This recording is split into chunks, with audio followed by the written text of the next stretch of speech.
할렐루야. 우리 하나님 말씀 함께 보십시다. 오늘 우리 함께 볼 말씀 같은 본문이죠. 베드로전서 3장 8절에서 12절 말씀입니다. 베드로전서 3장 8절에서 12절.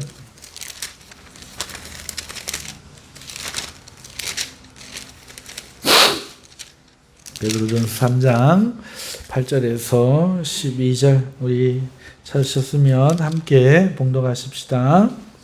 마지막으로 말하노니 너희가 다 마음을 같이하여 동정하며 형제를 사랑하며 불쌍히 여기며 겸손하며 악을 악으로 욕을 욕으로 갚지 말고 도리어 복을 빌라. 이를 위하여 너희가 부르심을 받았으니 이는 복을 이어받게 하려 하심이라. 그러므로 생명을 사랑하고 좋은 날 보기를 원하는 자는 혀를 금하여 악한 말을 그치며 그 입술로 거짓을 말하지 말고 악에서 떠나 선을 행하고 화평을 구하며 그것을 따르라. 주의 눈은 의인을 향하시고 그의 귀는 의인의 간구에 기울이시되 주의 얼굴은 악행을 하는 자들을 대하시느니라 하였느니라. 아멘. 오늘은 불쌍히 여기는 마음을 가지라 하는 제목으로 15번째 강의 시간 하나님의 말씀을 증거하도록 하겠습니다. 오늘도 이 말씀 가운데 하나님의 크신 은혜와 능력이 여러분들과 함께 하시기를 주님의 이름으로 축원합니다. 잊지 않으셨죠? 잠깐 짚어보면 지금 베드로전서가 어떤 흐름으로 오고 있는 거, 하나님이 우리를 부르셨다, 택하고 부르셨다. 그래서 오늘 우리에게 영혼이 거듭나게 하셨다. 이게 믿음으로 말미암은 영혼의 결국인데 그 상태는 하나님을 향해 감정을 가지는 것이다. 예수를 사랑하는 것이다. 말할 수 없는 즐거운 이 감정을 가지고 우리가 뭘 하든지 사랑하는 행위, 섬기는 행위, 자기를 부이는 행위, 사랑을 끊이지 않고 하는 것이다. 이렇게 말씀을 드렸습니다. 그러면 태어난 우리들은 어떻게 이 땅을 살아야 하느냐? 이 땅에서 하나님의 영광을 드러내기 위해서 세상의 법과 세상 사람들이 갖는 선한 행위들을 더 지키고 행하면서 하나님께 영광이 되도록 욕먹지 않도록 우리가 살아서 예수 그리스도의 아름다운 건물로 우리가 함께 지어져 가야 된다라고 말씀을 한 후에 이제 마무리로 들어왔었죠. 자, 그리고 지난주에는 형제를 사랑하는 너희들은, 원래는 이렇게 부름의 형태, 여러분은 이렇게 부름의 형태인데 우리 한글 성경에는 뭐뭐하며 이렇게 서술식으로 되어 있지만 원래는 부름의 호칭, 부름의 형태다 말씀을 드리면서 형제 사랑하는 너희들은 할 때 이 형제가 그 친형제에게 사용되는 단어로 성경 전체에서 단 한 번 사용되었다 말씀을 드렸죠. 그러면서 우리는 영적인 출산, 그러니까 예수님의 그 십자가의 그 죽음이라는 그 출산의 장소에서 믿음으로 태어난, 거듭난 그러한 형제 사랑하는 사이다라는 말씀. 그래서 처음에 영혼의 구원에 관해서 믿음의 결국 영혼의 구원에 관해서 한 말, 신령한 저절 사모해서 하나님의 말씀으로 먹고 자라서 예수의 장성한 분량까지 이르는 이것과 지금 맥을 같이 하고 있는데요. 오늘은 불쌍히 여기며 라는 요 한 단어를 가지고 이제 이어서 말씀을 드리는 것입니다. 자, 먼저 이 단어의 뜻을 설명을 해보면 이 단어는요, 유스 플랑크노스, 좀 어렵죠? 길죠? 유스 플랑크노스라는 단어예요. 이건 형용사입니다. 형용사는요, 여러분 잘 아시죠? 어렵게 생각하지 마세요. 너무너무 쉬운 거예요. 문법 이야기만 나오면 굉장히 힘들다고 하시던데, 형용사는요, 이런 거예요. 뭐뭐한, 우리나라 말로. 뭐뭐한, 깨끗한, 이거 형용사입니다. 맑은, 아름다운, 뭐뭐한, 운, 이렇게 다 형용사예요. 우리나라 말에. 그러니까 그 성질을 표현해 주는 거죠. 성질을 표현해 준 겁니다. 그러니까 이 말이 형용사라는 것은 뭐뭐한이라는 뜻이죠. 예, 그 뜻은 그래서 우리나라 말로 하면은 인정이 많은, 인정 많은, 혹은 동정심 있는, 자비로운, 자비심이 있는 이런 뜻을 가지고 있어요. 그리고 또 어떤 뜻을 가지고 있는가 하면 좋게 행한다 할 때도 씁니다. 그 다음에 선을 행한다, 친절을 행한다 라는 뜻으로 쓰이고, 이것이 홀로 쓰일 때는 잘하였다라는 뜻도 씁니다. 자, 원래 뜻은 그렇고요. 자, 이 단어도 합성어입니다. 두 단어가 붙어 있는데요. 먼저 부사, 유라는 부사가 있어요. 부사도 형용사와 비슷한데 완전 그 기능은 좀 다르죠. 우리는 비슷하게 인식하지만 예를 들어서 우리나라 말로 해석을 하면 잘이에요. 잘하였다. 그다음에 좋게 하였다 할 때 이 잘, 좋게가 부사인데 뜻이 그런 뜻이에요. 영어로는 well 이런 뜻입니다. 이 you라는 단어하고 그 다음에 명사 스플랑크논 이라는 단어, 명사. 요거는 명사니까 이름이죠. 이름. 그러니까 어떤 이름이냐니까 심장, 혹은 마음, 혹은 내장, 장부, 장기 이런 뜻을 가졌어요. 그래가지고 실제 사용되는 의미는 사랑, 마음, 마음. 오늘 불쌍히 여기다라고 번역을 우리는 했지만 마음으로 잘 마음을 쓴다 뭐 이런 뜻이 되겠죠. 그래서 이것이 합쳐져 가지고 자비로운, 인정 있는, 동정심 있는 이라는 뜻이 되었죠. 그리고 그 의미는요, 장기로부터, 내장으로부터, 내부로부터 나오는 그런 것들이에요. 내부로부터 나오는 동정심, 인정, 불쌍히 여김 이런 뜻 가지고 있습니다. 자, 뜻을 어렵지 않죠. 단장을 끊는 뭐 이렇게 이해하면 우리나라 사람은 빨리 이해하겠네, 그죠? 단장을 끊는 고통 뭐 이렇게 애장이 녹는다 뭐 이런 거 옛날 분들은 이렇게 표현하면 굉장히 이해가 쉽겠다, 그죠? 여러분 이러한 불쌍히 여김 굉장히 불쌍히 여김이죠. 애장을 끊으며 단장이 끊어지는 듯한 고통으로 함께하는 불쌍히 여김. 자, 바로 요 앞에 단어가 우리 지난주 한 게 뭐라고 설명드렸죠? 형제를 사랑하며. 이거 원래 뭐라고요? 형제를 사랑하는, 친형제를 사랑하는 여러분은 이란 뜻으로 말씀을 드렸죠. 자, 그런데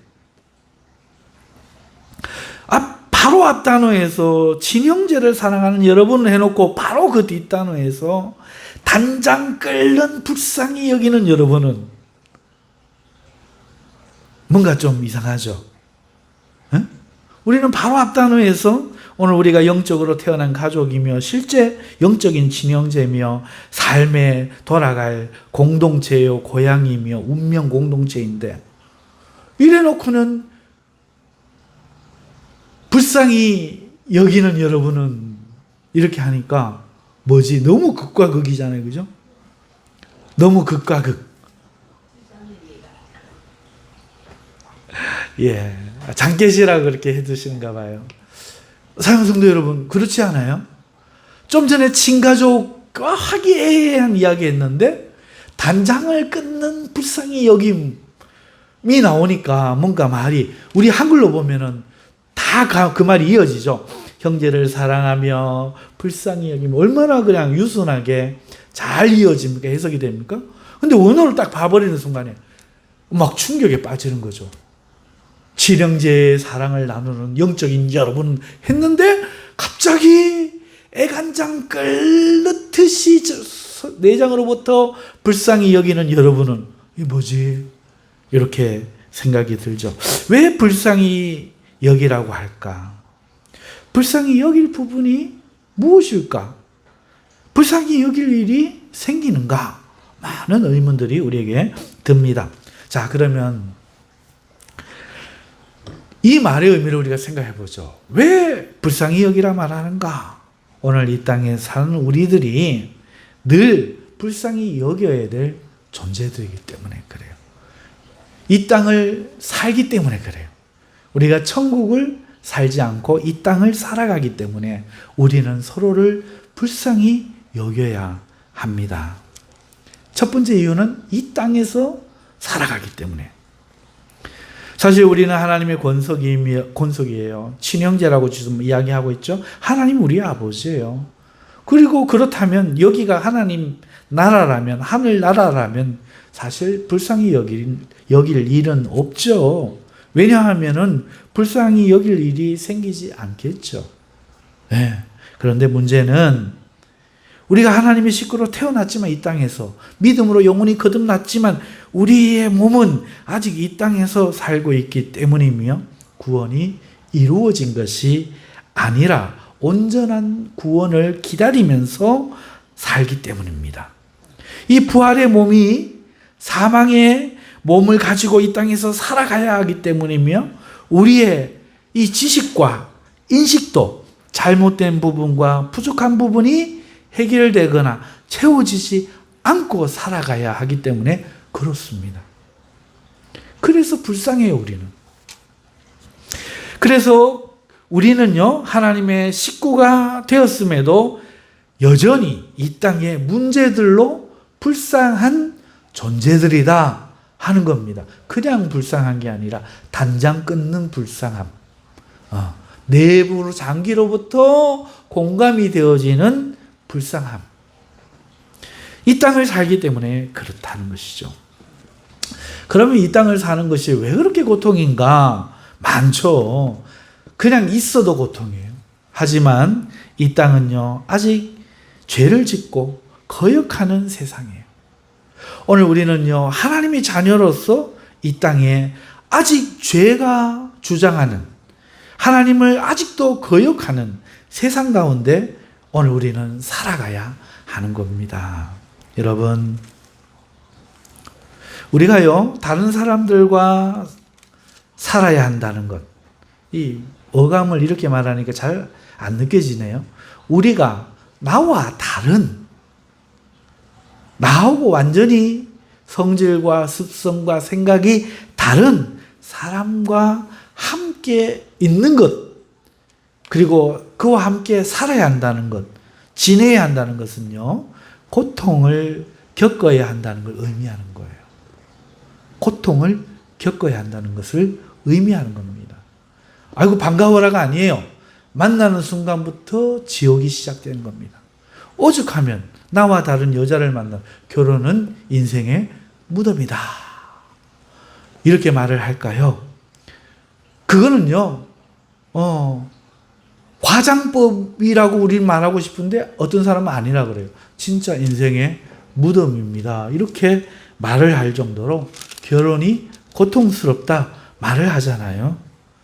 사랑하는 성도 여러분, 친구를 만나가지고 폐가 망신한, 보증 섰다가 폐가 망신한 사람 얼마나 많습니까? 사람, 다 나와 다른 사람, 나와 생각이 다르고 이해가 다르고 입장이 다른 사람과 함께 있다가 부딪히고 싸우는 것은 또 얼마나 많습니까? 여러분, 다른 사람과 한 자리에 함께 있고 그 사람과 함께 살아가야 된다는 것은 다른 말이 아니라 고통을 겪어야 된다는 말과 동의어가 된다는 거죠. 우리 인간관계의 모든 문제는요, 다름에서 오죠. 같은 나, 서로가 같다면, 같은 네가 내고 내가 너라면, 예? 그래서 이 나라와 저 나라가 같은 나라라면은 왜 전쟁하겠어요? 입장이 다르죠. 생각이 다른 겁니다. 예. 여러분, 생각이 같다면 왜 갈등하고 대립하겠습니까? 서로가 다른데, 서로가 달라요. 다른데 자기 것을 포기할 수 없으니 결국 강제로 상대를 포기시키려는 거죠. 왜? 그가 나를 포기시키려고 하니까. 아, 이거 우리 땅인데 오지 마라. 아니, 그거 옛날부터 우리 땅인데? 우리는 지금 그 땅이 필요해. 필요 없으면 안 싸우죠. 입장이 다르니까 지금 우크라이나하고 러시아하고 전쟁이 붙은 거죠. 여러분, 우리가 일본에서 해방이 되었는데 사람들 입장이 다른 거예요. 어떤 한 사람이 입장을 이야기했어요. 우리는 미국을 따라 우리를 구해준 미국을 따라 민주주의 나라로 살아야 한다라고 했어요. 그랬더니 어떤 사람들이 말했어요. 야, 그러면 또다시 그 미국이 중국 되는 거야. 사대주의 하는 거야. 그러면은 또다시 미국을 따랐던 사람들은 양반이 되고 우리들은 쌍놈, 평민이 되는 거야. 그러면 또 계급이 생겨서 죽게 돼. 야, 우리 그거 싫잖아. 일제가 끝났는데 그렇게까지 살아서 뭐해? 우리 공산주의 하자. 공산주의는 노동자의 나라야. 평범한 거야. 저 땅 다 뺏어갖고 우리 할 수 있고 새로 물갈이하고 새 나라 시작할 수 있어. 새로 이렇게 시작하고 싶은 사람들이 생긴 거예요. 이 사람들과 이 사람들이 친구와 친구를 대창으로 죽이고 총칼로 죽이고 그 피를 흘렸던 게 우리 민족이에요. 그러니까 우리 민족은요, 한마디로요, 너무나 머리가 없고 너무나 한심한 민족, 족속이었어요. 영웅들은 태어났지만 민중은 그렇지 못했어요. 그 가문이설에 속아가지고 흘린 피가 얼마인지 몰라요. 그리고 그들의 예언대로 또 이 자유진영 속에서 또 사대주의 비슷하게 하면서 기득권 속에서 벌어진 비리가 또 얼마인지 몰라요. 어찌됐든 이것 때문에 다 고통이 있는 거예요, 여러분. 세대 갈등, 결혼해서 시댁 갈등, 직장의 노사 갈등, 여러분 모든 것이 고통이에요. 다른 사람들이 존재한다는 것. 심지어 설교를 들으면서도 생각이 다라는 고통이 와요. 그렇잖아요. 네, 고통이 옵니다. 여러분, 갈등은요, 다름에서 오고요. 어느 한쪽이 포기할 수 없어서 생기는 거예요. 그래서 갈등하는 거예요. 갈등하니까 고통이 오는 거예요. 여러분, 기독교인은요, 세상 사람과 그렇기 때문에 같이 있는 것만으로도 고통을 겪어야 해요. 고통이 발생합니다. 왜? 다르니까. 추구하는 것이 달라요. 기뻐하는 것이 다릅니다. 여러분, 다른 정도가 아니라 정반대예요. 세상 사람과 기독교인은요. 정반대로 다릅니다. 우상숭배, 미신은요, 세상 사람들에게는요, 미덕이요, 수준이 됩니다. 하지만 기독교인에게는 더러움이요, 미워하는 것이 돼요. 생각해 보세요. 내가 스타가 될래? 사람들에게 존경받는 우상과 같은 영웅이 될래? 이거는 세상 사람들에게 미덕이고 성공이고 박수 받고 좋은 것이지만요. 기독교인은요. 그 순간 마귀 새끼가 되는 거예요. 예수 그리스도 한 분 외에는 영광을 돌릴 수 없고 모든 영광 하나님께 돌리고 싶어 하는 우리 기독교인에게는 그것은요. 더러움이죠. 욕심에서 나오는 죄지요. 미워하는 겁니다. 여러분, 탐심에서 나오는 자기개발과 성취는 세상에서 영웅이지요. 야망이지요. 하지만 기독교인에게는 죽여야 할 육적인 삶이에요. 도저히 어울릴 수가 없는 것이죠. 도무지 하나가 될 수가 없는 겁니다. 여러분, 신발에 모래 하나만 딱 들어가도요, 큰 불편을 느껴요. 걷다 보면은요. 근데 어떻게 기독교인이 세상 사람과 함께 있으면서 즐거울 수 있겠습니까? 예? 세상 사람들의 말 한마디에도 그들의 자랑하는 그 모습에도 기독교인은 슬픔과 죄를 보게 되죠. 반면에 그러한 기독교인은 세상 사람들에게 눈에 가시로 보여요. 손톱에 가시로 느껴지는 거죠. 극단적으로 말하자면 기독교인이 세상 사람이 편하게 느껴진다. 기독교인이 세상 사람을 만났는데 그 사람이 편하게 느껴진다면 어쩌면 그는 기독교인이 아닐 수도 있습니다. 극단적으로 말한다고 말씀드렸습니다. 안 편하네. 참는 거지 불편할 수밖에 없어요. 심지어 고통을 느끼는 거죠. 어떻게 저렇게 하나님을 모를까? 어떻게 저 죄를 죽는 줄도 모르고 저러고 있을까? 마음에 극심한 슬픔과 연민과 불편함과 고통을 느끼는 것이죠. 그런데 그게 안 느껴진다. 이미 그리스도의 사랑, 십자가에 흐른 사랑이 식었어. 이미 세상과 벗이 되었어. 그럴 수도 있다는 거죠. 심지어 예수님은요, 같은 하나님을 섬기는 사람들에게조차도 그는 예수님은 불편함 자체가 됐어요. 예수님은 그들에게 거치는 돌이요, 넘어지게 하는 나무 뿌리가 된 거죠. 절대로 어울릴 수가 없죠. 결국은 죽이고 싶었어. 예수님은 그랬습니다. 하나님을 섬기는 자들에게 조차 말입니다. 예수님의 12제자 유다만 빼고 다 순교했어요. 다 죽임당했습니다. 절대로 같을 수가 없어요. 절대로 편하고 좋을 수가 없습니다. 그러니까 기독교인이 이 세상에서 안 믿는 세상 사람들하고 살아간다는 것은 계속해서 그것이 의미하는 것은 고통을 참는다는 거예요. 내 자리가 아닌 자리에 와 있는 거. 너무 집에 꼬다난 보릿자루로 있는 거. 내가 앉을 자리가 아닌 곳에서 앉아 밥 먹는 거. 여러분 얼마나 힘들어요. 얼마나 눈치 보이고 얼마나 싫고 불편해요. 먹을 거 취할 것 같잖아요. 하물며 우리 하나님의 원수로 살아가는 사람들이 안 불편하다. 이거는 이미 생명력을 상실한 거죠. 여러분, 이걸 참고 살아가는 거예요. 우리 기독교인들이. 그냥 아무것도 안 해. 그렇지만 있는 것 자체로 벌써 기독교인은 하나님 나라는 언제 오시나 눈만 뜨면서 쪽 안을 쳐다보는 거예요. 주님 나라는 언제 오시나, 언제 주님 나라에 우리가 들어갈고, 언제나 이 악이 끝날고, 언제나 저 마귀의 그 권세가 끝장나고 저 불쌍한 사람들이 구원을 받게 됐고, 이거에 마음이 불편할 수밖에 없는 거예요. 가만둬도. 여러분, 기독교인이 이 세상에서 안 믿는 사람들하고 살아간다는 것은 이런 뜻입니다. 계속해서 고통을 참아야 된다는 거죠. 이거는 굉장히 힘든 일이에요. 여러분, 놀라운 사실이 있는데요. 아시는지 모르겠어요. 고통을 참는 것 자체로 큰 병이 생깁니다. 여러분, 이빨이 아프죠? 아니면 허리가 삐끗하죠?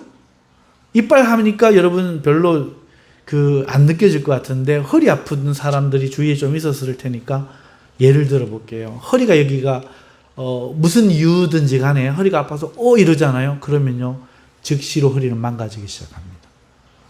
농담 아닙니다. 즉시 그걸 다 참으려고 해요.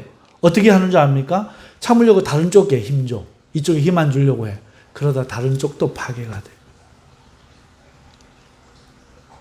그래서 의사와 약사는 뭐라고 이야기하는가 하면 진통제를 드세요. 그래서 나온 그 의학과가 진통의학과입니다. 안 아픈 주사를 놔버리는 거예요. 그러면은 멀쩡하게 해갖고 탈이 났고 그 부분만 이어져 버리면은 괜찮은 거예요. 강해져 버리면 괜찮은 거예요. 치료가 아니에요. 진통을 못 느끼게 주사를 놨더니 괜찮은 거예요. 그러나 그 주사를 안 먹고 진통 안 들고 견디려고 했던 사람은 허리가 대부분 수술까지 가는 디스크로 발전해 버립니다. 사람의 몸이 이 자기 방어 기능이 있어서 아픈데도 주인이 약을 안 먹어주잖아요. 진통제 안 먹어주잖아요. 그러면은 이거를 보호하려고 자체 방어하면서 자기를 죽여버려요. 그런 기능이 있어요. 그래서 진통제를 꼭 먹어줘야 됩니다. 라고 의사가 나와서 이야기합니다. 여러분, 몸만 그런 게 아니에요. 영도 마찬가지입니다. 오늘 우리가요, 이 세상에서 살면요, 어떻게 되는 줄 알아요? 고통을 느껴요. 아까 이야기한. 그런데 그 고통을 가지고 진통제를 맞아야 돼요. 치료를 받아야 돼요. 다른 말로 말하면은 어떤 말인가 하면 날마다 치유를 받아야 돼요. 하나님의 치유가 날마다 계속돼야 돼요. 그렇지 않으면 우리는 큰 병으로 죽게 됩니다. 무감각이죠. 나머지도 다 고장나서 나중에 아픔도 모르고 들어 누워버리는 거예요.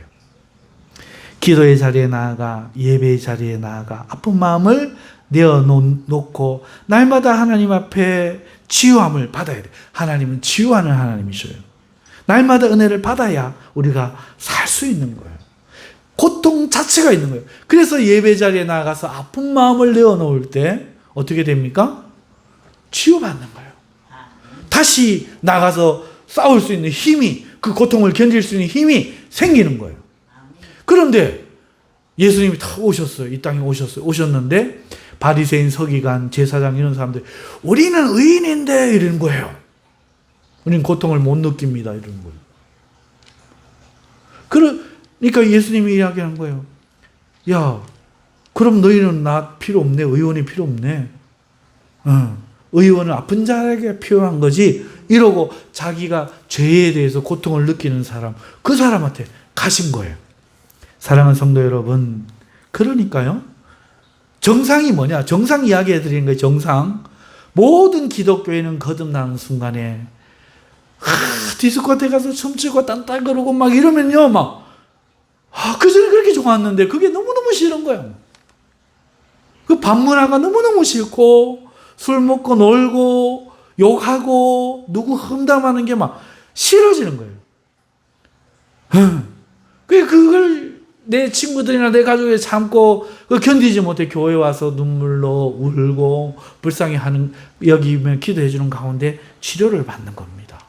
하나님이 날마다 진통제 주사 주듯이 우리 몸으로 따지면 그렇다는 거예요. 하나님의 은혜가 우리에게 임하면 우리가 강해져서 위로받고 힘을 얻고 새로운 능력으로 온전해져서 예배자에서 돌아갈 수 있는 것이죠. 그래서 날마다 경건의 시간이 필요한 거예요. 기도의 자리에 나아가야 되는 거예요. 우리는 별일이 안 일어나는 것 같아도 기도의 자리에 나가서 내 힘든 마음, 고통스러운 마음, 이 세상의 불의한 세상에서 롯과 같이 상한 느끼는 그 마음들을 하나님 앞에 내놔야만 치료를 받을 수가 있는 것이죠. 그러니까 이 땅에 있다는 것 자체, 세상 사람들과 어울려 있다는 것 자체가 기독교인에게는 어마어마한 고통이 되고 이거를 빨리 치유받아야 되는 거예요. 그러니 불쌍히 여기는 거죠, 형제를. 형제들 전부 다 그러고 있는 거야. 얼마나 괴로울까. 저 악한 주인을 섬겨야 되는 저 형제는, 저렇게 악한 부인을 만난 저 형제는, 저렇게 나쁜 남편을 둔 저 여집사는 얼마나 힘들까, 얼마나 고통스러울까. 저 속에서 홀로 믿기 위해서 나온 저 아들과 딸은 얼마나 힘들까. 여러분, 불쌍히 여길 수밖에 없는 것이죠. 또 있죠, 이유는. 여러분, 오늘 우리 성도들은 이 땅에서요, 먹고 살아야 합니다. 육체라는, 동물과 같은 육체라는 것을 가지고 이 몸이 하는 이 생리의 활동을 하기 위해서 우리는 먹고 마시고 살아야 하고 병들고 늙고 또 사고도 당하는 거예요. 여러분, 우리가 날마다 치료를 받고 영적으로 말해요. 이 세상과 나와 다른, 하나님과 너무 다른 그 세상에 대해서는 우리가 날마다 치료를 받고 은혜로 회복되어 산다고 해도 잘 들으십시오. 우리의 문제는 여전히 해결되지 않습니다. 어떤 문제가요? 이런 문제죠. 우리가 아무리 은혜를 받아도 배가 안 고파지거나 늙지 않거나 병들지 않거나 사고가 안 생기지 않아요. 날마다 임하는 하나님의 치료는 영적인 것으로 우리의 속사람이 강건하여지도록 베푸시는 은혜이지, 이 육신의 사람은 날마다 나이가 들고 시간이 갈수록 약해지고 그러는 거예요. 여러분, 은혜로 속사람은 더욱 강하여지지만 우리의 몸은 점점 더 약해져 가는 것이죠. 그렇기 때문에 영의 문제는 은혜로 늘 해결을 받을 수 있어도 육신과 환경의 문제는 여러분 가끔씩 베푸시는 이적과 기적의 때가 아니면 누구라도, 성도 누구라도 그 가운데서 그것을 겪으며 해결하며 살아가야 합니다. 가끔씩 있어요. 하나님이 이런 문제 해결을. 그러나 그것이 일반적이지는 않다는 거예요. 제가 좋아했던 목사님 중에 우리 교단 목사님이 아닌 목사님이 있는데 온누리 교회에 심우하셨던 고하용조 목사님이세요. 이분의 이 성경 말씀을 제가 인터넷에서 들으며 참 많이도 은혜를 받았어요. 울기도 하고 웃기도 하고 가슴이 시원해지기도 했죠. 그런데 어느 날 슬픈 일이 생겼어요. 이분이 암이 걸린 거예요. 온 교회가 목사님을 위해 기도했어요. 잠시의 은혜들이 있었지만 수술의 경과가 좋아서 뭐 이렇게 잠시 있었지만 결국 돌아가셨어요. 참 슬프더라고요. 젊은 나이에. 하지만 이분만이 아니에요. 너무나 많은 사람들이 그렇다는 거예요. 모든 은혜로운 성도들 모두가 이런 일을 당합니다. 그렇게 믿음이 좋아도 어떤 성도들은 늘 기도하고 하나님과 가까운데 평생에 가난하기도 합니다. 자식들이 문제가 있어가지고요, 얼굴을 못 들고 다녀요. 그런가 하면 어떤 믿음 좋은 성도 중에는 사고가 나서 몸을 못 쓰게 되기도 해요. 젊을 때 어마어마했던 목사님도 늙어 볼품 없어지기도 하고요. 누구라도 먹고 마시는 문제에서 자유롭지 못한 거예요. 여러분, 이런 것들은 이 땅을 사는 기독교인들에게 늘 열려있는 현실의 문제요, 고통입니다. 여기서 하나님은 이 문제를 육적으로 해결해 주셔요. 다시 말씀드립니다. 이 문제들을 육적으로 해결해 주신다고요? 물론 영적으로도 해결하실 수 있어요. 예를 들면은 엘리야에게 까마귀를 통해서 음식을 제공하시거나 사르밧 과부에게 마르지 않는 기름병과 밀가루 항아리를 제공하실 수도 있죠. 가끔 그런 일이 우리에게도 일어나요. 예수님처럼 오병이의 기적을 베푸실 수도 있어요. 하지만 이것은 전 세계 누구에게나 항상 베푸시는 일반적인 해결 방법이 아닙니다. 이유는 모르겠지만 하나님은 가끔 때로 이런 기적을 통해 자신의 행하심을 드러낼 뿐, 대부분의 모든 성도와 그런 경험을 했던 성도라 할지라도 나머지 시간들에는 이 문제를 육신으로 해결하도록 하셔요. 그래서 하나님은 이 문제를 어떻게 해결하시느냐? 이러한 문제는 형제의 사랑과 도움으로 해결하게 하시는 거예요. 육신의 문제는 육적으로 해결하게 하시는 것이죠. 그러므로 우리의 믿음이 여기에 있는 겁니다. 사람 좋은 말로 배부르게 하라, 따뜻하게 하라, 이 말로 하고 베풀지 않는 것은요, 하나님이 가증히 여기시는 거예요. 단잠에 빠졌을지라도 친구가 일어나 먹을 것을 나누어 달라고 할 때 일어나 먹을 것을 나누어 주는 선행을 귀히 여기시는 겁니다. 또 초대교회도 베풀 것이 있도록 일을 하라고 가르쳐요.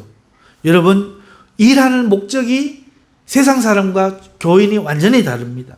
어떻게 가르칩니까? 에베소서 4장 28절에 도둑질을 하는 자는 다시 도둑질하지 말고 돌이켜 가난한 자에게 구제할 수 있도록 자기 손으로 수고하여 선한 일을 해라. 도둑질하지 말고 네 손으로 벌어먹으라가 아닙니다. 조금 일하고 남의 거 많이 받으려고 조금 일했으면 조금만 받아먹고 살아라. 이게 아닙니다. 도둑질하는 자.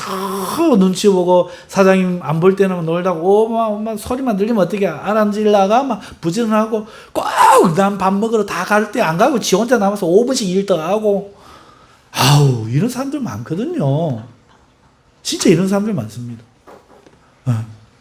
그거 다 도둑질이거든. 다 눈속임을 속이는 거거든요. 그런데 일을 어떻게 하라? 가난한 자에게 구제할 것이 있도록 자기 손으로 수고하여 뭘 하라? 네 먹을 거 벌라가 아닙니다. 구제하기 위해서 벌어서 선한 일을 해라. 이게 돈 버는 이유입니다. 기독교인이에요. 완전히 세상 사람과 너무나 다른 가치관을 가지고 살아가야 되니까 이게 너무나 힘든 것이죠. 이렇게 해결을 하려고 하나님이 교회를 허락하시는 것이죠. 이것이 초대교회입니다. 자신이 먹기 위해서, 먹고 살기 위해서가 아니라, 그렇게 일을 하는 것이 아니라 도움을 받을 수밖에 없는, 일을 할 수밖에 없는 형제를 먹이기 위해 일을 한다. 이게 초대교회입니다. 그래서 초대교회 사도행전에 모든 이들이 재산을 팔아 헌금했던 이유가 거기에 있습니다. 이제는 아무도 자기를 위해서 먹고 살려고 일을 안 해요. 우리가 먹든지 마시든지 자기를 위해 하는 자가 아무도 없느니 안 해. 왜 일을 하느냐? 남을 주려고. 그걸 예수님의 오심으로 이해를 해버린 거야. 예수님의 오심은 자기를 위해 섬김을 받으려고 한 게 아니라 섬기려고 오셨다. 그러니까 우리가 일을 왜 해야 되느냐? 섬기려고 해야 된다. 이 생각을 가요. 그러면 나는 굶어 죽으면 죽지 뭐. 이렇게 된 거예요. 먹을 거 하나 있으면 감사해. 어떻게 하든지 하나님이 먹을 거 채워주시겠지. 이 믿음이 있는 거야. 그런데도 내가 일을 하는 거는 내 먹을 것 이상으로 벌어서 구제하는 그 사람들을, 구제할 사람들을 위해서 내가 책임지겠다. 이렇게 생각했다는 거죠. 그러므로 우리는 이 육체의 형제의 고통에 대해 육신에 우리가 책임져야 함을 알아야 하는 겁니다. 이 육신의 문제는 영적으로 해결 안 돼요. 특별한 때에 엘리야 때처럼 예수님처럼 할 때가 있어.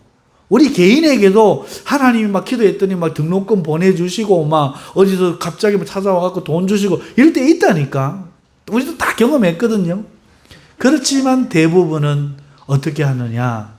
우리가 일을 해가지고 일하지 못하는 이 먹고 사는 문제, 육적인 문제들을 해결하도록, 고통을 해결하도록. 그러니까 그 사람들을 불쌍히 여겨야 되는 거예요. 불쌍히 여겨야 되는 거예요. 애장이 단장이 끊는 그런 마음, 어로 불쌍히 여겨야 된다. 이 뜻인 거예요. 자, 이 땅에서 사는 것만으로 또 그럼 다른 고통이 있냐? 있죠. 지금 마귀 공격은 말하지도 않았습니다. 여러분 스스로 문제에 빠져요. 가만둬도 괴로워져요. 사람은. 모든 사람이 똑똑할 수는 없죠. 하지만 똑똑하면요, 이 땅에서 훨씬 더 많은 걸 얻고 고통도 덜 겪어요. 머리가 나쁘면 손발이 고생한다 하는 말이 있잖아요. 하지만 여러분, 똑똑한 여우가 제끼에 빠진다고 그랬어요. 똑똑한 사람도 실수를 해요. 한마디로 똑똑하든 안 똑똑하든 그 고통의 양이 적고 많을 뿐이지 모든 사람은요, 자기 스스로 고통을 겪어요. 완전하지 않죠. 하물며 대부분의 사람은 똑똑하지가 않습니다. 어찌 스스로의 무지와 오해로 인해서 고통에 빠져드는 일이 생기지 않겠습니까? 모든 사람은요, 스스로 고통에 빠지며 자기 자신이 가장 큰 문제라는 것을 깨닫게 됩니다. 인생을 한 40-50년쯤 살면요, 누구라도 그때 내가 잘못했구나 하는 이 생각을 하게 돼요. 현실의 아픔이 누구 때문이 아니라 내가 내 선택으로 이렇게 되었다는 것을 깨닫게 되는 겁니다.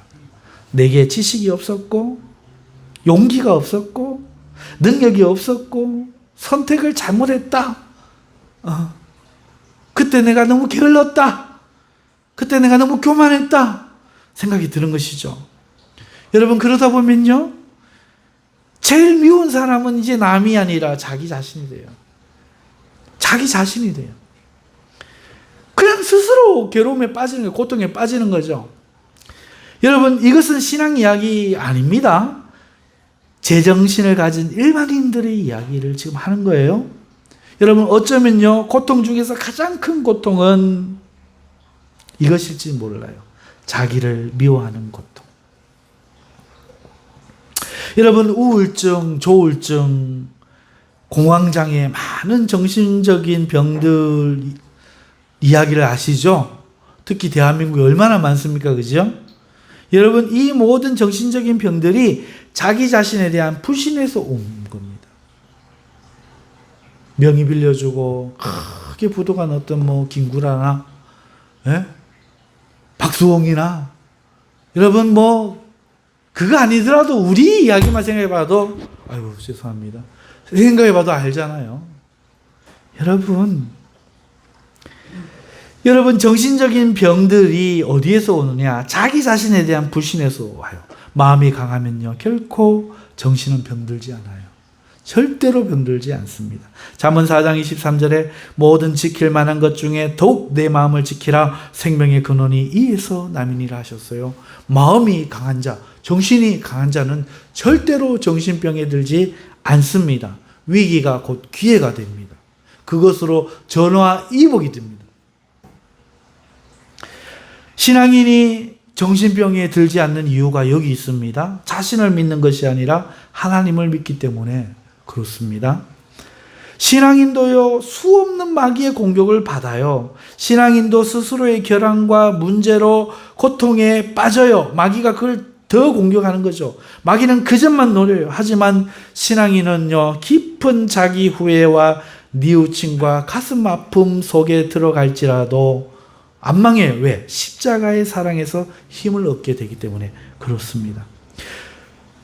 십자가 위에 달린 저가, 죽음이 이런 나를 위해서임을 그때 발견하는 거예요. 그러면서 용기와 소망을 더욱 갖게 되는 거죠. 그리고 그때부터 자신이 아니라 꼭 주님만을 믿고 살겠노라 거듭거듭 다짐합니다. 내 이름으로 사는 게 아니라 저 주님의 이름으로 내가 살겠다. 이제 내가 사는 것은, 육체 가운데 사는 것은 내가 아니라 나를 사랑하사 나를 위하여 자기 몸을 버리신 하나님의 아들을 믿는 믿음으로 사는 것이라. 절대로 나는 나를 위해 안 살겠다. 이런 나를 위해 살아봐야 믿기만 한 거야. 후회만 되는 거예요. 그러니 앞으로는 어떻게 해야 나를 사랑해, 나를 위해 죽을 수 있을까 싶은 저 예수, 저 분을 위하여 내가 살아가야 되겠다. 그런 마음, 삶이 완전히 전환되기 때문에 절대로 정신병에 걸리지 않는다는 거죠. 무슨 일 앞에 든지 주님 어떻게 할까요? 기도부터 하고, 그전엔 지 마음대로 했죠. 성경에는 이런 일에 대해서 어떻게 기록되어 있는가 찾아보고, 전에는 사람들한테 묻고 자기 생각대로 했죠. 그렇게 그는 속사람이 날마다 강하여져서 마귀가 넘어뜨릴 수 없는 사람이 되고 오히려 남을 건질 수 있는 사람이 되어갑니다. 왜? 더 이상 자기 이름으로 자기를 위해 안 살거든. 후회할 게 없어요. 오늘 내 수고가 내 이름으로 했다가 잘못되면 나는 왜 그 짓을 했던 거 이러던 사람이 주를 했다 실패하면 아유 주님 이것도 주님 뜻이 있겠지요. 왜? 자기를 위해 한 게 아니니까. 절대로 우울증, 정신병은 기독교에는 안 옵니다. 왜? 십자가 아래에 있으니까. 마귀도 공격을 해요. 네 꼬라지를 봐라. 네 모습을 봐라. 네가 마귀 새끼인데 모르겠냐 그러죠. 거기서 십자가가 보이면 맞긴 맞다. 근데 그 주님이 나를 위해서 죽어주실 거 너는 아니네. 마귀 새끼야. 이제는 사랑받으려고 노력을 안 해. 왜? 이 원수 됐을 때 사랑받는데 사랑받으려고 노력할 필요가 없잖아. 이제는 그냥 내 사랑하는 걸 얼마든지 표현하면 되는데. 너무 뜨릴 수가 없어. 뭔가 내 애착심을 가져야 네가 목사라고 그래가 되겠나. 뭐 애착심을 가져야 내 이름을 위해 살아야 콱콱콱콱 공개하고 넘어뜨릴 낀데 내가 원래 그런데 내가 원래 마귀 새끼인데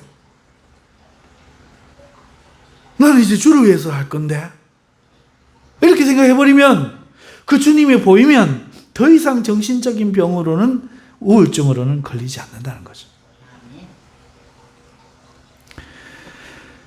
여러분 스스로 자멸하는 것은 사라지는데 그러나 아직도 이 주님을 발견하지 못한 사람들은 스스로 자멸하는 기독교인이 있는 거예요. 왜? 자기 부인을 배워본 적이 없어. 십자가 신학을 배워본 적이 없어. 상승신학만 배웠지 하강신학은 배워본 적이 없어. 그러니까 평생을 주님을 믿어 자유하지 못한 거예요. 이게 불쌍히 여겨야 돼요. 그리고 세상 사람들도 불쌍히 여겨야 되죠. 그러나 이 이야기는 우리 성도들에게 주는 이야기니까 왜 성도들을 불쌍히 여기는? 가만 놔둬도 괴로운 거야. 괴로운 사람들이라.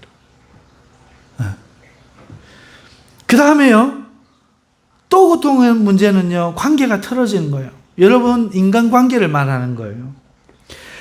인간관계가 여러분 만사입니다. 대부분의 기쁨과 대부분의 낭망이 여기서 와요. 성도도 여기서 예외가 아닙니다. 그리고 인간관계 그 이상이에요. 내 뜻대로 되지도 않고 내 뜻대로 할 수도 없어요. 왜냐하면요. 어떤 사람을 향한 인간관계의 처세는 자신의 내면과 직결되기 때문에. 문제는요. 성도는요. 거짓된 인간관계를 잘 못하는 데 있어요. 세상 사람은 유익을 위해서라도 표정을 숨기고 정치적인 처세를 하지만 성도는 그게 잘 안 돼요. 그것도 안 되면서 인간에 대한 이해도는 떨어지고 배운 적이 없으니까 이해도는 떨어지고 자신의 내면에 대해서도 능력이 없고 자유롭지 못하고 알고 있는 의에 대한 기준은 높아서 인간관계는 틀어지게 되어 있는 거예요. 저절로 틀어지게 되어 있는 거예요. 예수 믿으면 저절로 인간관계가 나빠지는 거예요. 좋아지는 게 아니고 나빠지는 거예요. 이런 이유 때문에. 아무도 안 믿고 혼자만 믿겠다. 목사도 못 믿겠다. 장로도 못 믿겠다. 나만 믿겠다. 이러고 이제.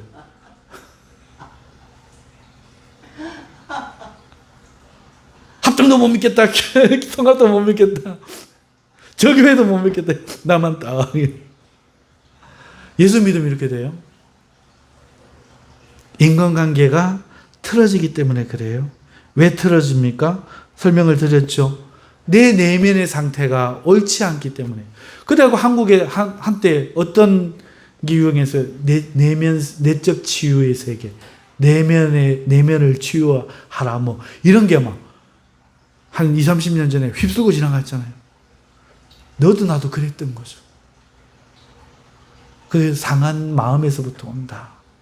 이래가지고 뭐 전부 다 닭 이야기 같거든. 그래갖고 다 휩쓸려 갔던 거예요. 여기만 보다시피 여러분 인간관계는요 내 뜻대로 안 돼요. 내 내면의 세계가 옳지 않기 때문에 그래요. 그런데 이런 인간을 어떻게 대하는지 하나님이 어떻게 보시는지 믿는 성도는 이제 어떻게 대해야 되는지 이런 인간에 대한 이해가 없어요. 그저 하나님은 십자가 하나님은 사랑 이것만 말을 했기 때문에 하나님의 계획을 몰라. 하나님의 뜻을 몰라. 이를 위하여 너를 부르셨네. 바로 이 앞에서 우리가 그리고 지금 이 설교하는 거잖아요. 이게 하나님의 본 뜻인데도 십자가 우리는 이것만 알아. 하나님하고 다르게 노는 거죠.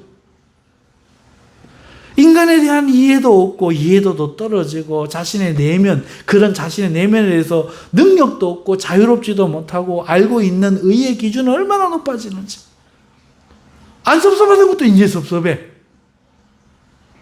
안 비판할 것도 이제는 비판해. 이래가지고요 안 되는 거예요. 그러니까 외롭죠. 외로운 마음이 드는 거예요.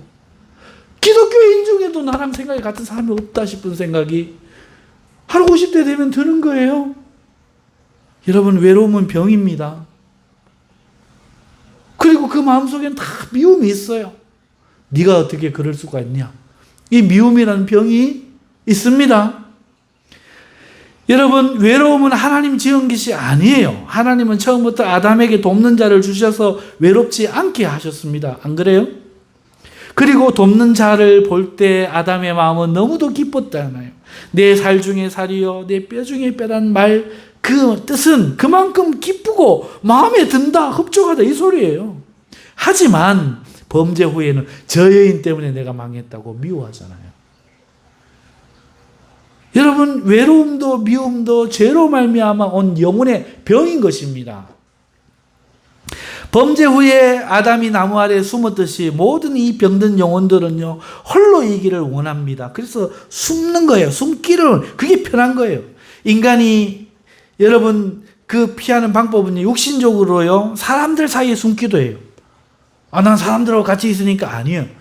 자기 하나 안 보이려고 송사리 떼에 무리가 있고 홀로 독양청청 산속에서 나는 숨어 살리라 가제도 있는 거예요. 저는요, 한때 어항을 하면서요, 30대 때 가재와 물고기 송사리를 키웠어요. 송사리를 먼저 잡고 가재를 누가 잡아다 줘서 그 가재를 키우고 벽돌로 집을 숨을 수 있는 공간을 만들어주고, 저는 고민을 했죠. 가재가 밤마다 나와서 송사리 한 마리씩 다 잡아먹을 거다. 그런데 웬걸요, 끔찍한 일이 벌어졌습니다. 가재가 다 죽어서 흩어져 있는 거예요. 그 가재가 왜 죽었을 것 같아요, 여러분? 가재는요, 탈피를 해야만 했던 거야. 단백질을 먹으니 몸이 자라니까 거기서 압살을 할 수 있는 거예요. 그래서 이 뱀이 허물 벗듯이 가재도요, 탈피를 하는 거예요. 그러니까 탈피하는 순간에 뭐가 돼요? 게맛살. 딱 게맛살 맛나, 냄새가 나요. 송사리가 그때부터 이 물고 땡기고 쪼고. 그래서 제가 그때 깨달았어요. 뭘 깨달아요? 가재가 산으로 간 이유. 자기 약점 때문에. 그래서 깨달았어요. 성질 못된 사람이 왜 생기느냐? 자기 약점 숨기려고. 그럼 유순한 사람들은 송사리가 기회만 보다가 뜨거면 라라라 해가지고 다 죽여버리고. 왜 공격이가 다 죽여버리고. 아, 둘 다 악하구나. 오히려 저 성질이 못됐고 가까이 하고 날 죽일 것 같은 찌개 후이들은 저 인간이 사실은 마음이 너무너무나 여리고 연약한 단점이 있는 사람이구나. 저렇게 부드럽고 어딜 가나 살랑살랑살랑 하고 겁이 많아 어머나 무서워 이러고 도망가는 저기 언제 변해가지고 사람 물어 뜯을지 모르는구나. 그때 배웠죠. 사랑하는 성도 여러분, 사람은요 그렇게요 무리 속에 숨거나 아니면 홀로 숨는 거예요. 개인적으로 숨는 겁니다. 이게 다르게 보일지라도 본질은 같아요. 두려움이 그를 지배하기 때문이죠. 환영받지 못할 것이라는 두려움과 이해받지 못할 것이라는 외로움과 이런 자신을 만든 누군가에 대한 그 미움을 마음에 품고 아담이 발견한 그 어떤 나무 아래와 같이 자신을 숨길 곳에 자기가 숨는 거예요. 학연, 지연, 혈연 뭐든지 간에 돈, 권력 뭐든지 간에 나 혼자 산다든지 간에 숨는 거예요. 그런데요 기독교인은요 저주받은 나무 아래로 나아가요. 거기엔 숨을 수 있는 데가 없어요. 그리고 거기에는 이미 자신을 숨길 수 없는 존재가 발가벗겨져서 달려 있어요. 숨길 나뭇잎도 없는 죽은 나무에 높이 달린 그는 인류의 모든 외로움과 두려움과 분노와 저주와 수치를 걸머쥐고 그것에 보이라고 높이 달렸어요. 그 나무 아래에 들어간 기독교인은 영원에 없어지지 않던 외로움이 채워지고 풀리지 않던 미움의 엉어리가 가슴에서 저절로 풀려지고 두려움 대신 눈물로 표현되는 사랑을 느끼게 되는 거예요. 그리고 그는 저주받은 그 나무 아래에서 축복의 씨가 자기 심령에 떨어져 싹이 나고 있음을 발견하게 되는 겁니다. 여러분, 그러므로 기독교인은 외롭지 않아요. 외로울 수가 없어요. 가장 자신을 사랑하는 이가 있기 때문에 그렇습니다. 가장 진실한 사랑을 하는 이가 자신에게 있기 때문에 그래요.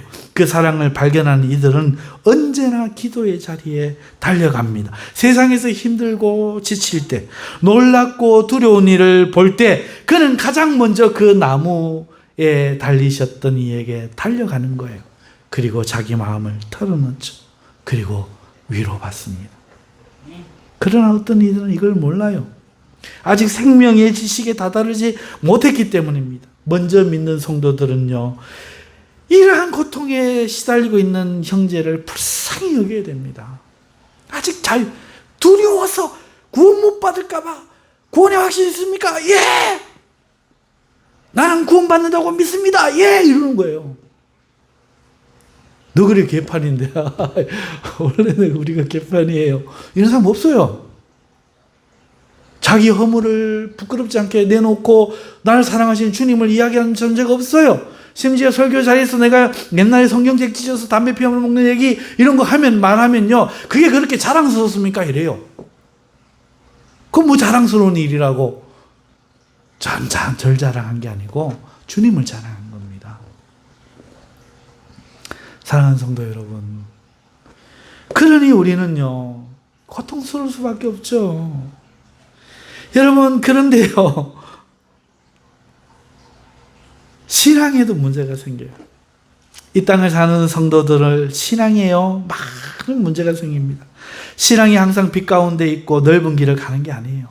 탄탄대로가 아니에요. 때로는 이것이 맞아 하고 의문케 하는 사망의 음침한 골짜기를 통과할 때가 있어요. 하나님이 인도하고 있다고 하는데 현실은 깊은 골짜기에 난 절벽 옆에 외벽 길이에요. 떨어지면 즉시 죽을 위험한 그 길을 가고 있는 거예요. 그러면 누구라도 이 길이 맞아 하고 두려움을 느끼는 거죠. 여러분, 최근에 박효진 장로님 이야기 많이 하는데 그분 간증 이야기 하나 소개할게요. 자신이 아는 어떤 성도가 있는데 교사 부부인데 믿음이 아주 좋답니다. 인격적으로 굉장히 훌륭한 분들이라고 해요. 그런데 이 두 분이요, 영적인 부분에서 부부가 서로 차이가 있는데 남편은 좀 온건하고 부인은 영적으로 강한 체험을 원하는 그런 신앙을 가졌다고 해요. 그 성향대로 그 부인이요 산기도를 다니기 시작했는데 한 2년쯤 되어서 큰 능력을 받았답니다. 영안이 열렸다는 거예요. 그래서 영의 세계를 보게 된 거죠. 모두가 놀랐죠. 모든 영적인 것이 보이기 시작했고 그때부터 이분은 영적인 전쟁의 선두주자가 되었습니다. 그런데 문제가 생겼어요. 매사에 주의 보혈 예수의 이름으로 막 이러면서 살아가네요. 귀신이 역사한다. 다 같이 주의 이름으로 물리칩시다. 네 뒤에 귀신이 역사한다. 이러면서 주의 이름 주의 보혈로 살아가니 온 식구가 피곤해진 거예요. 걸어가다 탁자에 무릎이 탁 부딪혀도 마귀 공격받았다.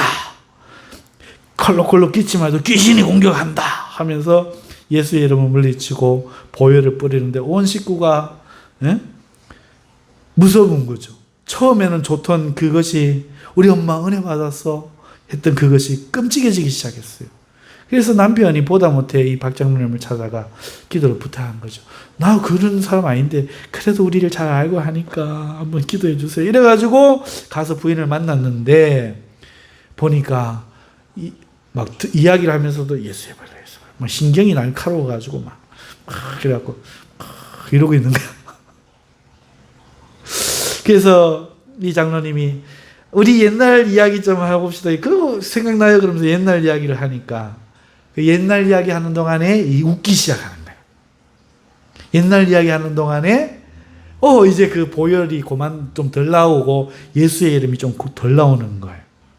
그리고 마음이 좀 완화가 되고 이런 상황에서 신경을 좀 누르고뜨린 후에 이제 헤어지려고 하는데 손잡고 기도 한번 해주겠다 그랬던 거예요. 남편도 와서 어깨에다 손을 얹고 같이 기도하는데 기도하고 있는데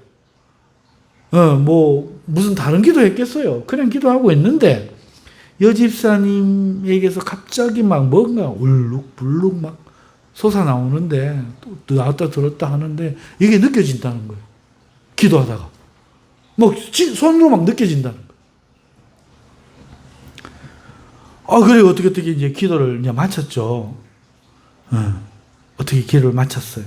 마쳤는데 기도가 끝난 후에 이 여집사님이 고백하는 거예요. 사실은 자기 안에 자신이 아닌 또 다른 것이 있는 줄 자기도 알게 되었는데 그동안은 부끄러워 이걸 말을 못했다는 거예요. 너무 부끄러워서. 남들은 다 영적으로 아는데 여러분 그녀의 이야기를 들으면서 처음부터 저것은 잘못되었다 하고 여러분 아마 느끼셨을 거예요. 아까 이야기 중에. 왜? 우리는 영안이 밝지 않아도 영의 실체를 보지를 못해도 말씀으로 들어서 성령의 역사가 저럴 수 없다는 거 알지 않습니까? 하지만 그녀는 몰랐던 것이죠. 교사요 신실한 영인격적인 성도였을지라도 하나님보다 하나님 주시는 체험의 목을 매일 때, 체험의 목, 지난주 설교한 그대로죠. 체험의 목을 매일 때 귀신이 틈을 탄 겁니다. 이러한 문제가 누구에게나 생길 수 있다는 거예요. 그래서 우리는 말씀을 알아야 하죠. 하나님의 말씀은 하나님이 우리에게 주신 최고의 선물입니다. 최고의 은사죠. 말씀 속에 길이 있고 말씀 속에 생명이 있습니다. 말씀이 능력이요. 말씀이 우리의 길에 비친 겁니다. 말씀이 중심이 된 신앙은 하나님 중심이 된 신앙이 되는 것이며 말씀을 앞세워 갈 때 참된 믿음의 길인 것입니다. 하지만 많은 이들이 영적인 체험을 사모하며 인간적으로 자신이 중요하게 생각하는 것에 빠지게 돼요. 그러다 보니까 길을 잃는 거죠. 결과 마귀가 틈을 타는 겁니다. 이러한 위험이 우리에게 늘 있어요. 여러분, 말씀을 붙들고 가는 신앙은 별거 없어 보이거든. 깨어 기도하며 말씀으로 분별할 수 있어야 됩니다. 이런 위험을 말이죠. 하나님이 주신 것과 그것이 귀하죠. 체험, 영적인 능력 귀합니다. 하지만 하나님보다 귀할 수 없고 능력이 중요하지만 하나님 말씀이 앞서야 하는 것이죠. 이 우선순위가 잘못되어 고통받는 성도들이 지금도 많이 생기고 있습니다. 많은 이들이 뿌리가 끊어져서 막 떠들고 있어요. 이 교회로 저 교회로, 이 목사님 좋아했다가 저 목사님 좋아했다. 말씀을 아는 게 아니고 자기가 좋아하는 설교와 그런 설교하는 목사님과 자기가 원하는 교회가 있을 뿐이에요. 인생은 점점 비폐해져 가는 거죠. 기도 생활도 예전 같지 않고 날마다 위로와 치료와 그런 힘도 얻지도 못하고 하나님이 여기 있노라 나타나시지도 않고 그저 인내하며 고통 속에 살아가며 힘들어지는 거죠.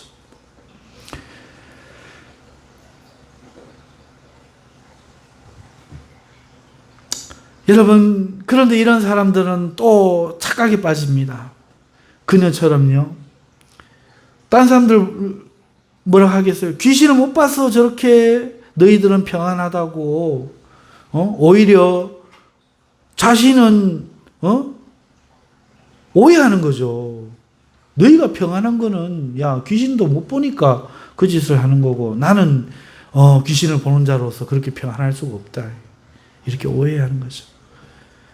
그렇게 혼자만의 아직 고집 거기에 빠져서 자신의 인생은 병들고 쉼이 없고 기쁨이 없고 늘 긴장 속에 살며 자신으로 인해 주위가 다 피곤한데도 자신은 그걸 모르고 모든 사람을 정죄해버리고만. 이게 문제죠. 이 정말 분별을 못하는 거예요. 말씀을 맺습니다. 마귀 공격 이야기 안 해도요 무서워요. 왜 액 한 장 끊어야 되는지 이해가 가시죠? 말씀이 길어가고 단장이 끊어지시면 안 되고 이제 마칩니다. 조금만 참으세요. 여러분, 이 땅을 살아가야 하기 때문에 우리는 형제를 불쌍히 여겨야 돼요. 그런데 앞에 거 했던 거 반복 안 하고 저는 지금 너무나 가슴이 아픈 다른 얘기를 또 해야 돼요.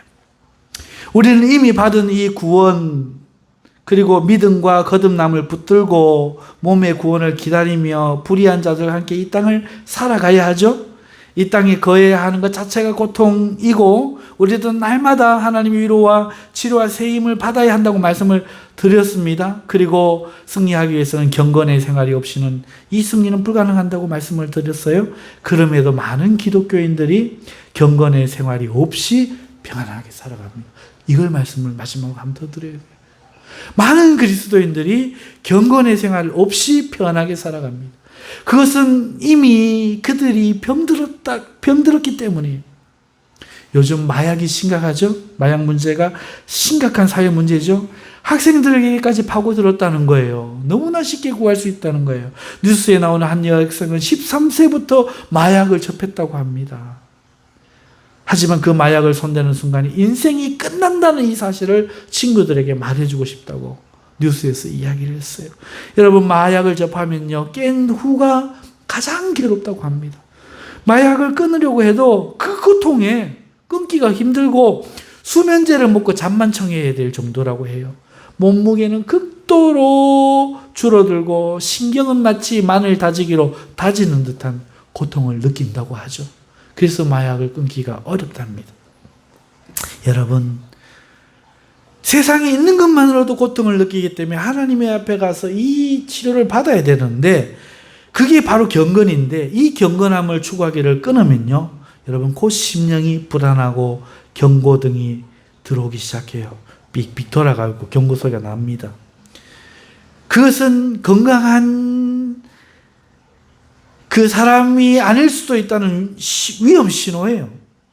건강이 위험해질 수 있다는 거예요. 그럼에도 무시하고 삶의 즐거움이라는 마약을 요즘 사람들은 취해요. 삶의 즐거움이라는 마약을 취하면 그것에 중독이 됩니다. 그것 없이는 살아가지 못하는 존재가 돼요. 성도가 삶에 무엇인가 중독이 되어 있는 사람, 그런 상태가 되어서는요, 기도해도 거기서 못 빠져나옵니다. 기도를 해도 삶에 전혀 영향을 미치지 못합니다. 오히려 기도 그 후에는 즐거움의 것들로 돌아가야 평안함을 느끼는 것이 되어버려요. 기도가 참고 인내해야 되는 것. 기도의 자리, 예배의 자리는 잠시 정신이 돌아와 내가 아직 살아있구나 확인하는 순간에 불과할 뿐 영적인 능력은 전혀 없는 몸이 되는 거예요. 마약에서 딱 깼다가 하다가 빨리 마약 먹고 싶어 한 것과 똑같아요. 오늘날은 이러한 많은 현대의 성도들을 오늘 우리가 구출해내야 됩니다. 불쌍히 여겨야 됩니다. 위에 언급한 것들은 그나마 마약에 취하지 않은 성도들이 겪는 고통이에요. 앞에 본론에서 제가 이야기했던 이 땅을 살아가면서 겪는 고통은요, 마약에 취하지 않은 정상적인 성도가 겪는 고통이에요. 하지만 현대의 성도들은요, 그렇지 않다는 거죠. 정상적인 고통이 아니라 마약에 취한다는 거예요. 지금은 그것보다 훨씬 심각해요. 많은 이들이 영적인 일에 집중하지 못합니다. 기도에, 말씀 읽기에, 하나님 사업을 위해 집중하지 못해요. 이유는 취해 있기 때문에. 마약 기운이 떨어질 때 잠시 깨듯이 하나님이 강제로 예배로 모임으로 깨우시지만 정신을 차리지 못하고 있다가 한시 바삐 그 마음은 자기의 자리로 돌아가고자 해요. 돌아가서야, 그 자리에 앉아서야 마음이 편해집니다. 비로소 내 자리로 돌아온 듯 기쁨을 느끼는 것이죠. 대부분의 사람이 예배의 자리, 집회의 자리 너무너무 불편해집니다. 3시간 절대로 못했어요. 그런데요, 그런 하나님 은혜의 자리에 3시간씩 하는 집회를 자녀들을 데리고 3박 4일 집회 한번 가보세요. 놀라운 일이 벌어져요. 금단현상이 일어나 괴롭겠죠. 죽으려고 그러고, 다시는 안 온다 그러고, 그런데 은혜를 받으면요, 그 아이들이 콘돔을 내놓고, 담배를 내놓고, 마약을 내놓고, 바뀌기 시작해요. 모두가 빨리 꺼내달라고.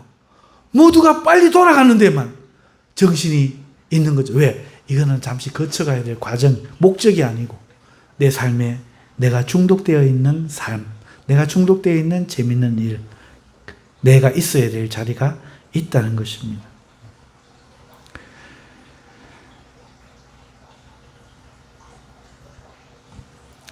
여러분, 그래서 오늘 우리가 이것을 극복하는 일은 하나님의 말씀을 들어야 돼요. 왜냐하면 하나님의 말씀만이 그 중독을 치료하는 약이에요. 능력입니다. 하지만 이 치료약은요, 혈관을 통해 들어가야만 치료가 되는 거잖아요. 우리가 약을 먹으면요, 위를 통해 흡수되어 온몸을 돌아야 치료가 되는 거잖아요. 그런데 들어갔는데 토해내거나 혈관 속에 들어가지 못한다면, 혹은 배설을 해버린다면 약효가 생길 수가 없죠. 하나님 말씀도 믿음으로 들어야 합니다. 그런데 마귀는 온갖 것으로 듣지 못하게 해요. 졸음으로, 다른 생각으로, 가지 수단을 동원해서 어떻게 하든지 깨지 못하게 하고 있는 거죠. 만일 우리가 신앙이 바르다면, 깨어 있다면 예배의 자리가 즐겁고 기도의 자리가 기뻐야 합니다. 근데 이 자리가 괴롭고 힘든 거예요. 그건 정상이 아닌 거죠. 이런 자리에 나오지 않아도요, 어디에 있든지 늘 찬송이 나오고 기도가 나오고 쉬는 시간만 되면 짬을 내서 성경을 읽고 누구를 만나든지 예수를 증거하고 있고 정한 시간이 되면 예배 자리에 나오고 싶어 몸이 근질거리면 그 사람 건강한 사람입니다. 정상이에요. 그런데 조금이라도 마약을 맞아보고 취한 사람은 반대라는 거죠. 진단하셔야 돼요. 그리고 오늘 많은 기독교인들이 이 마귀가 발달시켜 놓은 이 산업 문화의 이 이기적인 도구들로 사람들을 정용해 가고 있고, 요한계시록에 나오는 음료의 술입니다. 술이 뭐예요? 취하는 거거든. 음료의 술에 취합니다. 사상에 취하고 재미에 취하고 문화에 취하고 자기 사랑에 취하고 취함에. 그리고 거기로 빨리 돌아가야 평안해지는 거예요. 이런 자리 나와서 하나님 말씀을 듣는데 마귀는 어떻게 방해하는 거예요. 건강한 사람들도 고통을 겪어야 되는데 지금 사람은 아예 그 고통을 못 느끼도록 마귀가 계시록에 하나님이 기록해 놓은 음료의 술로 취하게 하고 있다는 사실을 깨달아요. 그러니 제 마음이 얼마나 무거워요. 여러분 이 말씀 들으니 얼마나 마음이 무거워요. 여러분들 마음속이 어떻습니까? 우리 청년들 마음이 어때요? 여러분들 지금 이 자리에서 빨리 돌아가야 될 그 어떤 이유들이나 하나님보다 더 찾는 것 혹시 없습니까? 중독된 것 없습니까? 그거 빨리 끊어내야 돼요. 물론 괴롭습니다. 하지만 치료약이 있어요. 하나님 말씀입니다. 하나님 앞에 나아가는 겁니다. 우리에겐 가장 훌륭한 의사가 있습니다. 우리에게는 완전하신 치료자가 있습니다. 그분 앞에 나가서 그분 앞에 기도하면서 내 마음의 상태를 발견하면서 하나님 앞에 회개하면서 마귀에 속은 것을 벗어제끼면서 하나님 앞에 치료를 받는다면, 그 말씀이 우리 안에 들어온다면 우리는 드디어 건강해질 수가 있습니다. 하나님 앞에 기쁨으로 살아갈 수 있습니다. 그리고 이제는 우리도 이와 같은 현대 성도들과 영적인 고통을 갖는 형제들을 같은 아픔으로 바라보면서 남의 문제라 말하지 말고 내 장부로부터 흘러나오는 아픔으로 기도해주고 말씀을 전하고 사랑해주고 물질로 돕고 함께 있어주는 그런 은혜를 우리가 함께 해야 될 줄로 믿습니다. 기도합시다. 하나님 아버지 고맙고 감사합니다. 오늘도 이 말씀 가운데 능력이신 하나님의 성령께서 우리 가운데 역사하여 주시고 악한 마귀에 매는 모든 줄을 성령의 날카로운 곰으로 끊어주시고 하나님 그 빗장 능력으로 풀어주시고 하나님의 그 눈에 복음의 안약을 발라 하나님의 진리의 안약을 발라 밝히 보고 마귀에게 당하지 않고 건강하게 살아가는 우리 인한교회 모든 성도들 되게 하여 주시옵소서. 예수님의 이름으로 기도하옵나이다.